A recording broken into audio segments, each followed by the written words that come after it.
यात्रेचं आयोजन करण्यात आलेलं आहे। ठाण्यामध्ये आमचे प्रतिनिधी आहेत विशाल पाटील, मी त्यांच्याकडे जाणार आहे। काय सांगाल विशाल, ठाण्यात उत्साह कसा दिसून येतोय?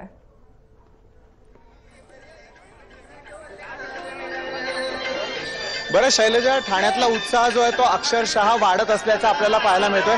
माझ्या जर मागे पाहिलं तर हे कोळी बांधव आहेत सगळे, आणि ठाणे त्याचबरोबर मुंबई हा कोकण किनारपट्टी आहे, आणि किनारपट्टीवरती कशा प्रकारे होळीचं आणि त्यानंतर गुढीपाडव्याचं महत्त्व असतं ते देखील आपण जाणून घेणार आहोत। आणि नाचत गात कशा प्रकारे हे सर्व कोळी बांधव या ठिकाणी सामील झालेले आहे ते आपण पाहतोय। एकदा बोलूया या सगळ्या मंडळाचे अध्यक्ष आपल्या सोबत आहेत। गेल्या कित्येक वर्षांपासून तुम्ही आणि हे कोळी बांधव यात सहभागी होत असतात। या कार्यक्रमात सहभागी होण्याचं हे दुसरं वर्ष, पण आमच्या मंडळाला 51 वर्ष पूर्ण झाली। मागच्या वर्षी सुवर्ण महोत्सव साजरा झाला, असा अत्याधुनिक म्हणजे एवढा आपलातून कार्यक्रम झालाच नाही आमच्या गावात परिसरामध्ये। बरं, चिमुकल्यांचा आणि महिलांचाही समावेश तितक्याच मोठ्या प्रमाणामध्ये या कोळी बांधवांमध्ये असल्याचं पाहायला मिळतं।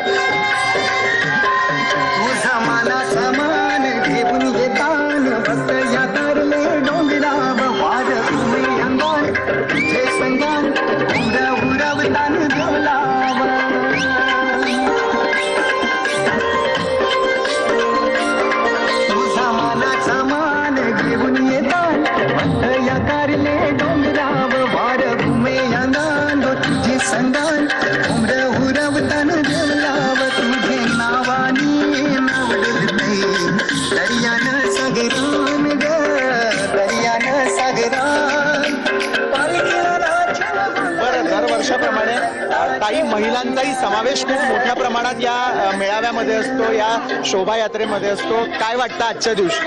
खूप मस्त वाटतं की आगरी समाज या कोळी समाजाला इतका मोठा प्रतिसाद मिळतोय सगळ्यांना, आणि त्यासाठी सगळ्यांनी त्यांचा सहभाग दाखवला, याबद्दल खरंच खूप मस्त वाटतं। बरं, नक्कीच कसं वाटतं आजच्या दिवशी या शोभायात्रेमध्ये सहभागी झाल्यानंतर नवीन वर्षाची सुरुवात कोळी बांधवांसाठी, आगरी बांधवांसाठी कशी आहे? खूप छान, एकदम मस्त। म्हणजे आम्ही आनंद फुल एन्जॉय केला। आज नवीन दिवस, पहिला सुरुवात वर्षाची खूप जोरात झाली। आमचा आनंद राहो पुढचा वर्ष सगळ्यांना, हीच शुभेच्छा गुढीपाडव्याच्या। बरं, नक्कीच कोळी बांधवांसाठी देखील एक महत्त्वाचा सण असतो गुढीपाडव्यानंतर। त्यानंतर आता ज्या वेळेला समुद्रामध्ये जायला मिळतं, अनेक मासे पकडायला मिळत असतात। पावसाळ्याचा ज्या वेळेला काळ सुरू होतो त्यावेळेला पुन्हा बंद होत असतो। या काळासाठी खास कोळी बांधवांच्या काही मागण्या तुम्हाला सांगाव्याशा वाटतात? आम्ही एकविराईकडे हेच मागणं करतो, पुढचं वर्ष सगळ्यांना सुख समाधानाचं जावं, सगळ्यांना भरपूर यश मिळू दे आणि सगळ्यांची भरभराटी होऊ दे, सगळ्यांना सुखी समाधानी असू दे।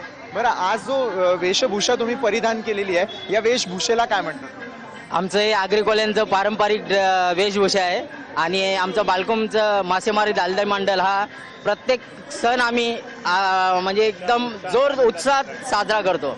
आमच्या मंडळाचे अध्यक्ष वासुदेव भोईर आणि पूर्ण आमचा, आणि खास करून आमच्या खांद्याला खांदा लावून आमचा मासेमारी महिला मंडळी आमच्या उत्साहात जोरात नांदत असतो, एकदम उत्साहात असतो। क्या बात आहे। बरं, मासेमारी करण्यासाठी किंवा त्या गोष्टींसाठी कायम महिला देखील पुढाकार घेत असतात। आजच्या दिवशी खास महाराष्ट्रातल्या जनतेला काही सांगावंसं वाटतंय? काय नाही, सर्वांनी एकजुटीने आनंदी उत्साह साजरा करावा एवढंच मला सांगावं वाटतं। बोला। आम्ही खूप आनंदात आहोत। आमची गेल्या वर्षापासून इथे भाग घेतो, आणि खूप म्हणजे आमचे मासेमार दालदी मंडळ आम्ही सगळे एकत्र असतो। कुठलाही उत्सव आम्ही एकत्र करतो आणि खूप आनंदात करतो। आमचे महिला मंडळ तर खूपच उत्साह दाखवतात। याचं विशेष म्हणजे आमचं सर्व कुटुंब आज एकत्र आहे। हे सगळ्या कुटुंबातलेच आहेत, बाहेरची कोणीच नाही याच्यामध्ये, पूर्ण कुटुंबातले आहेत आमच्या याच्यामध्ये। सर्व कुटुंबीय जे ते एकत्र यामध्ये आपल्याला जात असल्याचं आपल्याला पाहायला मिळतंय। आणि सध्या कोळी बांधवांमध्ये असलेलं जे फेमस सगळ्यात गाणं आहे की गोव्याच्या किनाऱ्यावरती, आणि त्यावरती नाचणारी तरुण मंडळी देखील रस्त्याच्या आजूबाजूला आपण पाहतोय। विविध वेशभूषा त्यांनी केलेल्या आहेत आणि तरुण मंडळी यामध्ये सहभागी झाल्याचं देखील आपण यावेळेला बघतोय शैलजा, की तरुणांमध्ये कशा प्रकारे हा संपूर्ण जो आहे उत्साह आणि उत्सव ओसंडून वाहताना दिसतोय। अलग अलग अटायर में आप सब लोग हो और इसमें शामिल होने का क्या कारण है आज का दिन और गुड़ी पाडव्याच्या निमित्ताने काही शुभेच्छा खास करून द्याव्याशा वाटतंय का जय महाराष्ट्रच्या प्रेक्षकांना? ऐकून आलो. This is New Year for Marathi people. Yeah. What you want to wish them? I would like to wish everyone a happy new year and a prosperous new year. Dhule राजा पण आपल्या सोबत आहेत. या अटायर मागचं कारण काय? ॲक्च्युली आम्ही we are giving different messages to the people की आमचं हे आहे की जे डावरी देतात दॅट शुड बी स्टॉप. ते म्हणून दोघांना म्हणजे नवरा आणि नवरी पण आहे, मग त्याबरोबर म्हणजे डावरी पण नवऱ्याची नवरी कुठे आहे यावेळेस? नवरीची नवरी बिझी आहे कुठेतरी. बरं, एक चांगला संदेश देण्याचा प्रयत्न करताय. जर याच्या पुढे महाराष्ट्रामध्ये कुणीही जर हुंडा मागितला तर त्यांच्यासाठी काय मेसेज द्यायचा आज?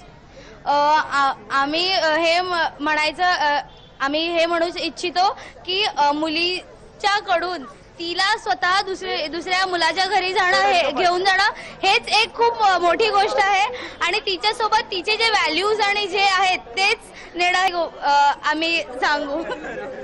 बरं, नक्कीच नवरा मुलगा जो आहे त्याच्या डोळ्यात पाणी आहे. या ठिकाणी सरस्वती माता पण याच्यात सहभागी झालेली, तिच्याकडूनही जाणून घेऊयात आजच्या या अटायरचं खास कारण काय. जे छोटे मुलं असतात त्यांच्याकडून काम केलं जातं, तर आम्ही हे डेपिक्ट करतो आहे की त्यांना अभ्यासाकडे वळवणं आणि त्यांच्याकडून काम न करून घेणे असं दाखवलेलं आहे. तिथे छोटे मुलं जे शू पॉलिश करतात, चाय वगैरे विकतात अँड एव्हरीथिंग, आणि शेड ठेवलाय जो त्यांच्याकडून काम करून घेतो. तर आम्ही असं करतोय की मी त्यांच्या समोर उभे राहून आम्ही चाइल्ड लेबर कमी करायचा प्रयत्न म्हणजे अवेअरनेस स्प्रेड करतोय की असं सगळं नाही व्हायला हवं. बरं, नक्कीच हा पूर्ण ग्रुप कुठला आहे, काय आहे आणि आज कुठून कुठून तुम्ही सगळेजण एकत्र येऊन या ठाण्याच्या शोभायात्रेमध्ये सहभागी झालेल्या? आम्ही रोटरॅक्ट क्लब ऑफ ठाणेमधून आहोत आणि आम्हाला खूप चांगलं वाटतंय की आम्ही असं काहीतरी नवीन सगळं लोकांपर्यंत पोहोचवू शकतो वगैरे. सो ते नक्कीच. तर युनिटी इन डायव्हर्सिटी असं म्हटलं जातं आणि त्याचा खरा प्रत्यय जो आहे तो ठाण्यामध्ये आज आपल्याला पाहायला मिळतोय. शैलजा, आता तुलाही लक्षात आलेलं असणार आहे की काय आणि कशा प्रकारे आम्ही सगळं काही एन्जॉय करतोय आणि तरुणाईच नाही तर कोळी बांधव, प्रत्येक जाती धर्माचे लोक या शोभायात्रेमध्ये सहभागी होत असल्याचं पाहायला मिळतंय. शैलजा, नक्कीच धन्यवाद विशाल, तुम्ही दिलेल्या सविस्तर माहितीसाठी.